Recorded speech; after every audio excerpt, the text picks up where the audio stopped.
brothers and sisters, praise Lord Jesus Christ. பைபிள்ல ஏசப்பா எப்படி ப்ரேயர் பண்ணணும்னு சொல்லி கொடுத்துருக்காரு. நீங்களும் எங்க கூட வந்து ப்ரேயர் பண்ணிடலாம்.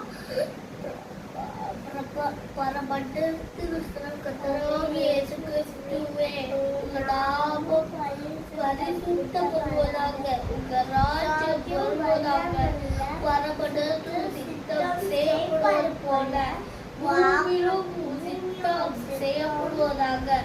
இன்றைக்கான ஆகாரத்தை தாங்க, அத்தகைய தாங்க. அவர்களுக்கு கடனாளிகள் மன்னிப்பது போல எங்கள் கடன்களை மன்னிக்க, சோதனையில் சிக்கிக்கொள்ளாதபடி தீம்பிலிருந்து விலக்கி ரட்சிக்க. ராஜ்யம் வல்லமையும் மகிமையும் என்றென்றைக்கும் உமக்கே உரியதே. ஆமென்.